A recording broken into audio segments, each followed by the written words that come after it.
Sejak perusahaan Hindia Timur alias VOC perlahan-lahan mulai menguasai Nusantara pada abad ke-17, sudah jelas siapa yang memerintah dan siapa yang diperintah.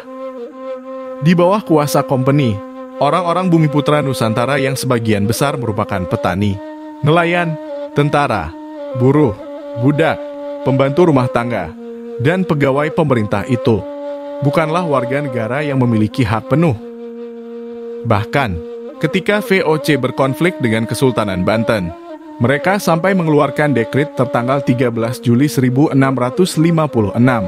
menyatakan bahwa semua laki-laki Jawa harus meninggalkan Batavia, karena karakter mereka dianggap berbahaya bagi kota Belanda bentukan company itu. Setelah berdirinya negeri koloni Hindia Belanda pada abad ke-19, Gubernemen mengeluarkan peraturan pemerintah tahun 1818 bahwa Gubernur Jenderal diharuskan melindungi penduduk dari kesewenang-wenangan administrator kolonial. Namun, pada praktiknya, dikotomi rasial tetap ada, dan itu memberi orang-orang Eropa atau kulit putih lebih banyak hak ketimbang orang-orang Cina dan Bumiputra.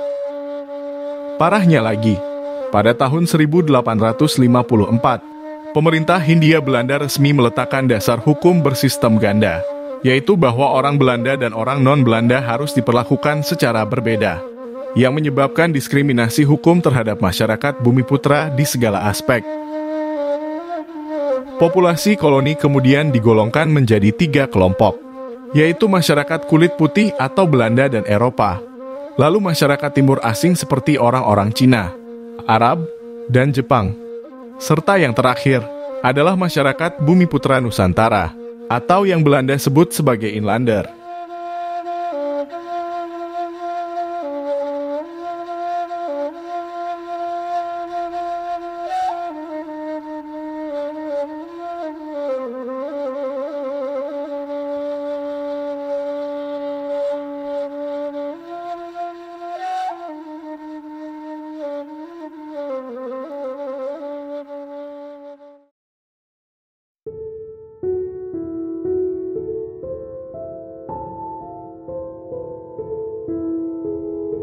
Selama masa penjajahan Belanda, masyarakat Bumiputra, bahkan kaum bangsawan sekalipun, adalah warga negara kelas 2 di negaranya sendiri. Itu adalah konsekuensi yang hampir logis dari dominasi bangsa asing yang didasarkan pada rasa superioritas orang Barat.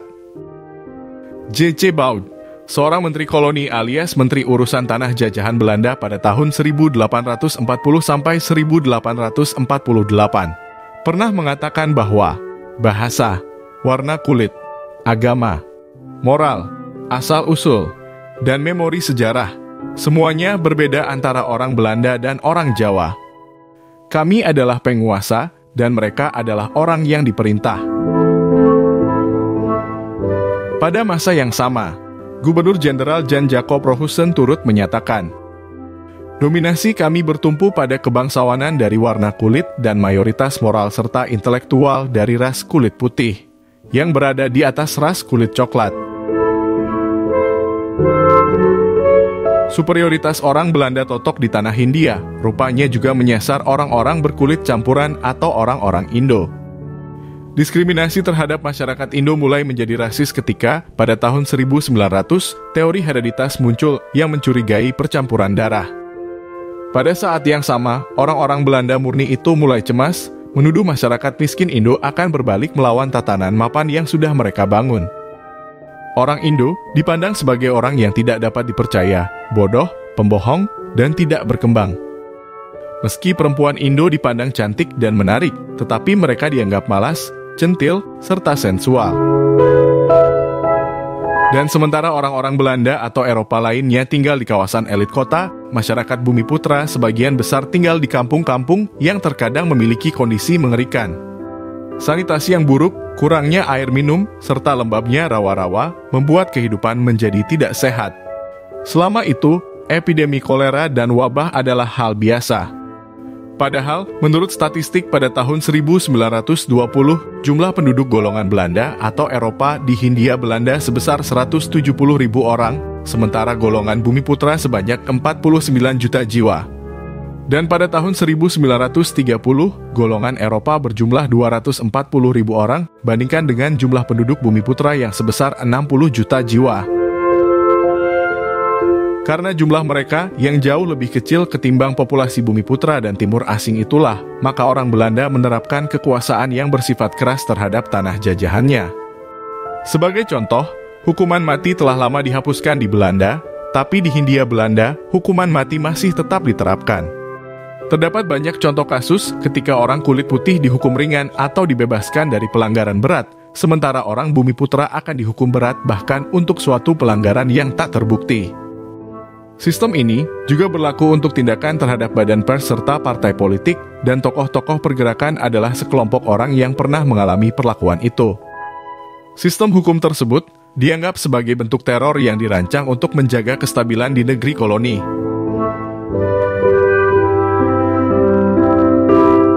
Dalam hal kesejahteraan golongan pekerja, terjadi ketimpangan pendapatan yang besar antar kelompok di Hindia Belanda. Misalnya, pada tahun 1939, pendapatan kotor tahunan orang Eropa adalah 5.300 gulden, orang Timur Asing sebesar 650 gulden, dan orang-orang Bumiputra rata-rata hanya sejumlah 87 gulden. Pemerintah kolonial memang sudah menyelidiki penyebab kemiskinan, tapi tetap saja tidak mau menyelamatkan penduduk dan menolak untuk membebankan pajak lebih kepada pengusaha asing.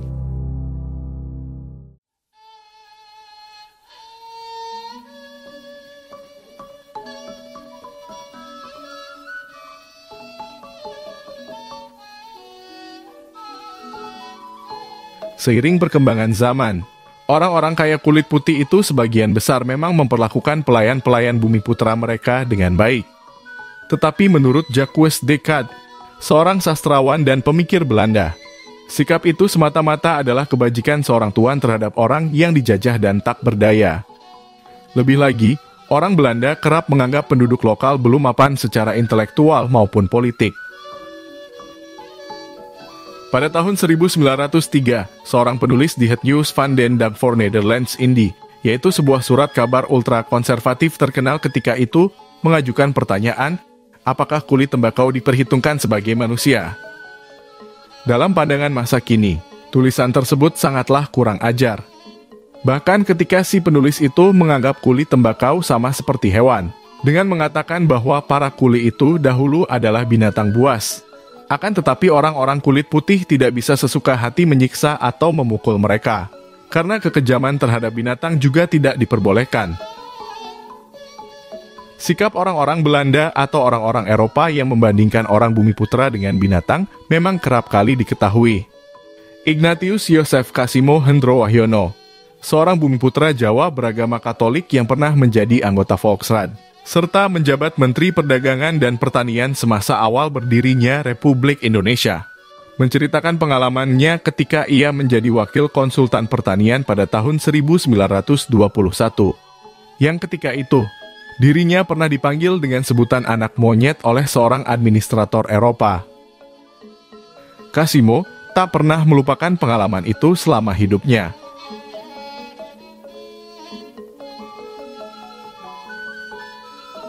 Diskriminasi rasial terhadap Bumiputra juga terjadi dalam kemiliteran Hindia Belanda.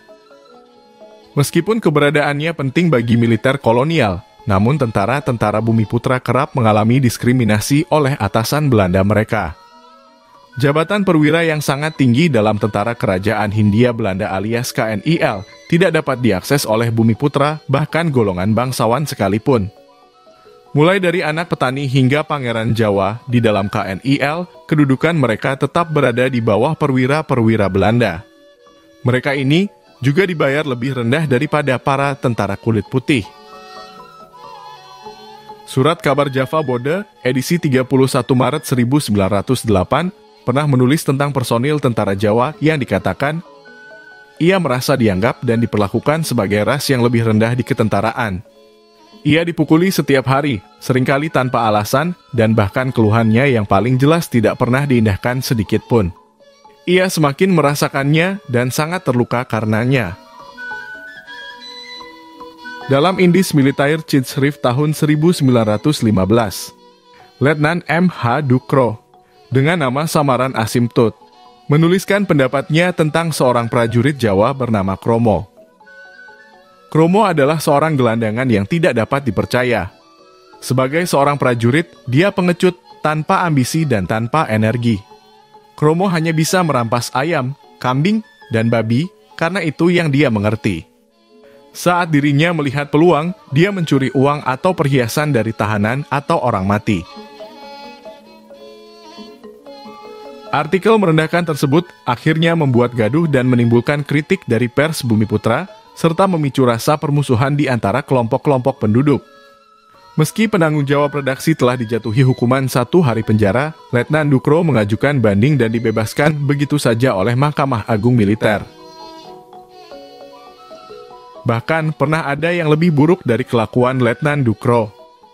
Pemimpin redaksi Het Nieuws van den Dag for Netherlands Indie bernama WKS van Hastert di tahun yang sama pernah menulis, penduduk pribumi adalah kusir yang buruk dan kejam, pekerja yang ceroboh, petani yang keras kepala, orang terbelakang, pengawas yang malas, bawahan yang acuh tak acuh, serta tuan yang keras. Mereka percaya tahayul, tidak bisa dipercaya, tidak jujur, bodoh, teledor, kekanak-kanakan, zalim, dan budak. Bagaimanapun juga, Van Hastert yang sebenarnya pernah menjadi hakim di Dewan Pertanahan lolos dari hukuman 3 hari penahanan setelah tulisannya yang provokatif dan merendahkan itu.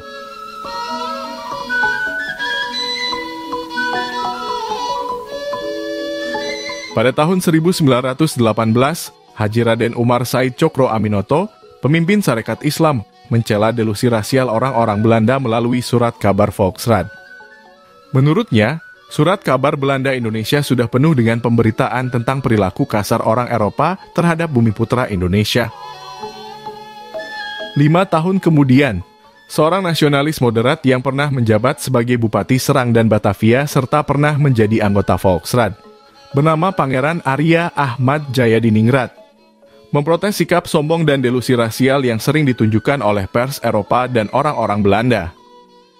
Meski orang-orang Bumiputra sudah tak lagi diwajibkan untuk berlutut dan duduk di lantai saat berhadapan dengan pejabat Belanda, tapi kenyataannya, protokol tersebut masih sering ditemukan, dan banyak orang kulit putih yang masih saja memandang kaum Bumiputra dengan sebelah mata, bahkan menciptakan istilah inlander yang sangat menghina.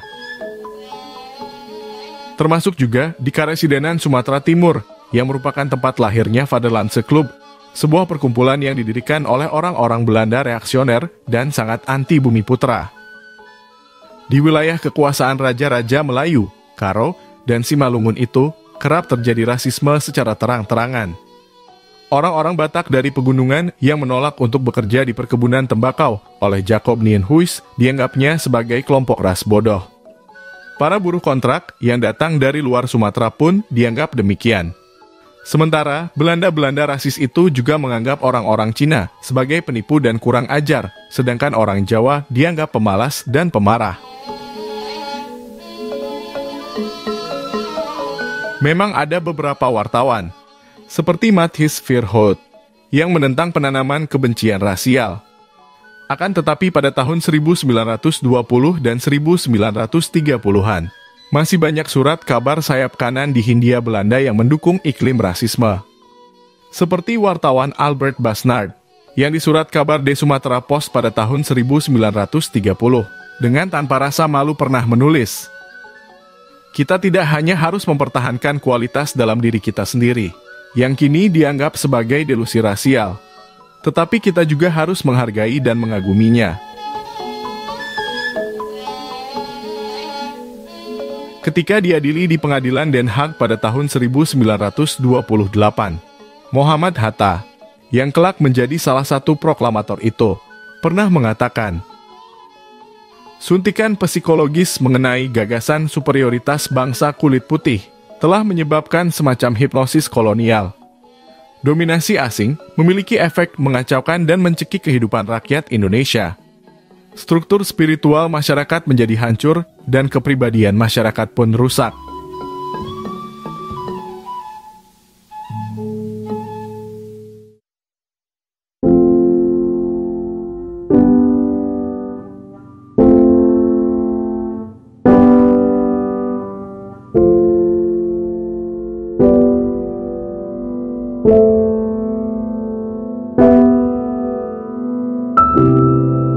Meskipun banyak penulis menghindari istilah apartheid untuk waktu yang lama, karena itu mengingatkan pada rezim apartheid Afrika Selatan.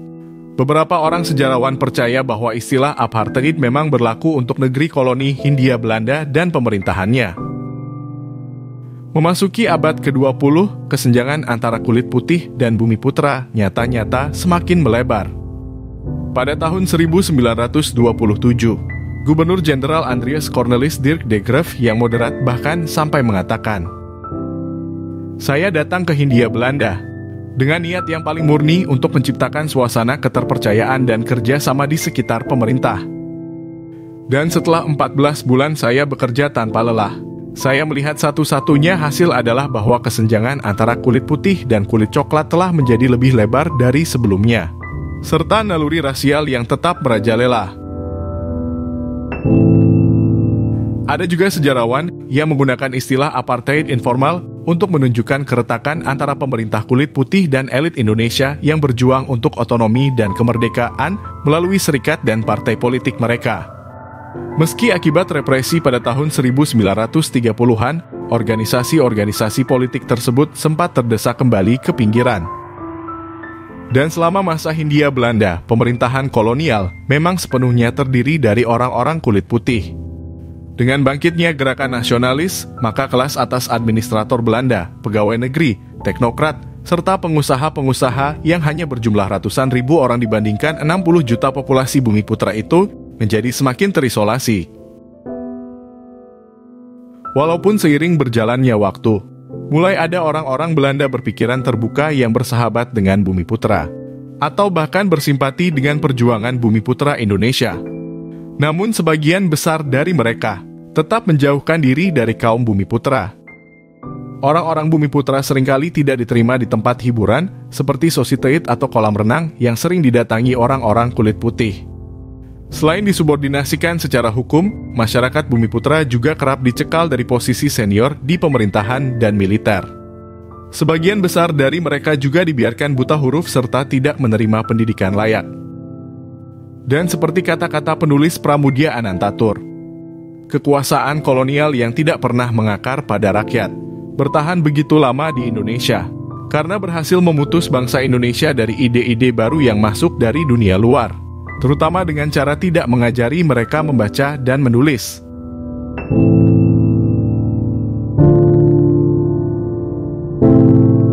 Meski dalam dekade terakhir pemerintahan Belanda, beberapa kali kerap dikemukakan mengenai penghapusan penggolongan penduduk dan penciptaan sistem hukum tunggal untuk semua warga negara tanpa memandang ras atau warna kulit, yang bahkan didukung oleh Gubernur Jenderal Johannes Benedictus van Hoots dan Johan Paul van Limburg-Stirum. Akan tetapi kesetaraan masyarakat yang utuh tidak pernah tercapai di Hindia Belanda, bahkan setelah beberapa peraturan diskriminatif telah dikurangi atau dihapuskan. Generasi muda di perkotaan, seperti Soekarno, merasakan betul permasalahan rasial tersebut. Bung Karno mencatat, orang kulit putih dengan seksama mengisolasi dirinya di negara kita. Ia telah menutup dirinya dari apa yang tidak putih dan menolak pendekatan apapun dari pihak kita. Ia telah membangun sebuah masyarakat yang tidak memiliki hubungan dengan penduduk asli. Dan memang benar, karena orang-orang Eropa dan Belanda yang tetap tidak ingin membaur dengan masyarakat bumi putra, serta sikap rasis dan merasa superior yang seringkali mereka tunjukkan secara terang-terangan. Selain memperlebar kesenjangan antara orang Belanda dan bumi putra, juga mengakibatkan sebagian besar masyarakat bumi putra merasa tidak menjadi bagian dari warga negara Imperium Belanda. Rasa persatuan itu tidak pernah ada, dan sampai berakhirnya Hindia Belanda di tahun 1942, Belanda tetap dianggap sebagai entitas asing yang menjajah. Sekalipun tidak dipungkiri bahwa Belanda memiliki jasa yang begitu sedikit bagi masyarakat bumi putra Indonesia, terutama setelah berlakunya politik etis, seperti pembangunan ekonomi dan infrastruktur. Namun pada kenyataannya, pembangunan tersebut nyaris tak berarti bagi kebanyakan penduduk negeri Hindia.